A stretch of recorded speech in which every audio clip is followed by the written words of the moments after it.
Olá turma, sejam bem-vindos a mais uma videoaula de matemática e hoje nós faremos uma breve revisão de tudo que nós já estudamos referente ao conteúdo de frações.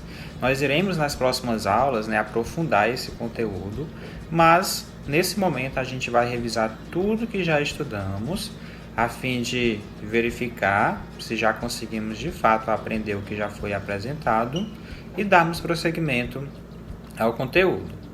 Então eu vou apresentar uma animação bem legal, bem rápida, com alguns conceitos, o que é fração, o que é numerador, o que é denominador, como que a gente representa essa fração, coisas que vocês já viram, mas que vale a pena a gente estar revisando. Então fiquem muito atentos, façam as interações necessárias e eu volto daqui a pouquinho. Uma fração é o número usado para representar parcelas de um valor inteiro que foi dividido em partes iguais. Ou seja, se um objeto qualquer for dividido, o número que representará cada uma dessas partes nessa divisão será chamado de fração. Suponha que tenhamos um retângulo que foi dividido em 8 partes iguais. Agora imagine que 6 partes desse retângulo foram coloridos de azul. Como podemos representar em números as partes que foram coloridas? Para escrever essa informação matematicamente, basta sobrepor dois números, os quais vamos chamar de numerador e denominador. No numerador, que é a parte de cima, colocamos os quadros que foram pintados de azul. E no denominador, que é a parte de baixo, colocaremos a quantidade de partes que o retângulo foi dividido. Então, gravem aí. Em uma fração, a parte de cima é chamada de numerador e indica quantas partes do inteiro foram utilizadas. E a parte de baixo é chamada de denominador e indica a quantidade de partes em que o inteiro foi dividido. Leitura de frações. A leitura de uma fração irá depender do seu denominador. Quando temos frações cujo denominador é abaixo de 10, usamos os algarismos ordinais para a leitura. Por exemplo, 1/2, 2/3, 1/5, 3/7. E também utilizamos os números ordinais nas leituras dos números 100 e 1000. Por exemplo, 2 centésimos e 25 milésimos. E para todos os outros denominadores acima de 10, lemos normalmente, mas acrescentamos na sua leitura a palavra avos.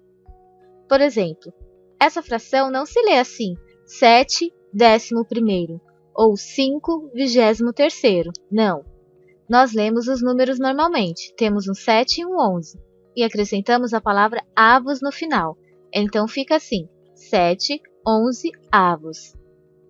Aqui temos um 5 e um 23. Então, lemos assim, 5/23 avos. 9/32 avos. 4/17 avos. Cuidado para não colocar o acento na palavra avos, senão ficará avós. Para frações com os dois números iguais, podemos chamar de inteiro. Por exemplo, se você comeu 6/6 de um chocolate, você comeu o chocolate inteiro, não é verdade? Então, 6/6 é o mesmo que o inteiro. Outro exemplo. Pedrinho comprou uma pizza gigante de 12 fatias e comeu 3 pedaços. Como teremos que representar a fração das partes que ele comeu? Bom, na parte de baixo, colocamos em quantas partes o todo foi dividido. A pizza foi dividida em 12 partes. Então, devemos colocar o número 12 embaixo.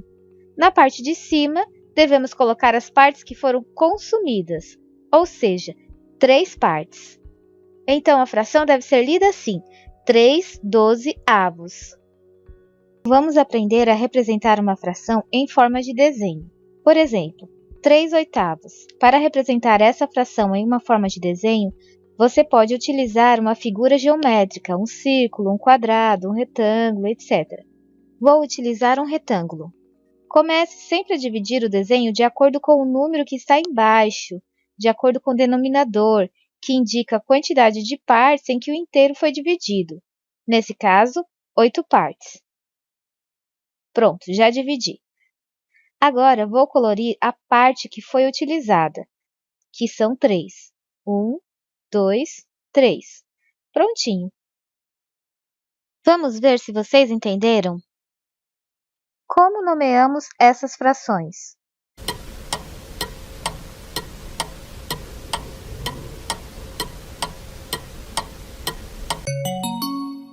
Se você respondeu 4/7, 3/3 ou 1 inteiro e 17/18, você acertou. Qual é a representação dessa fração?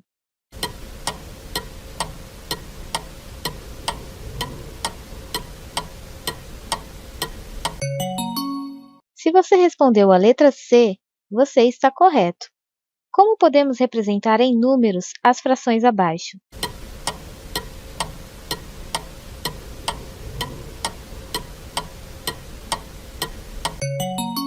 Se você respondeu 2/4 e 4/10, muito bem!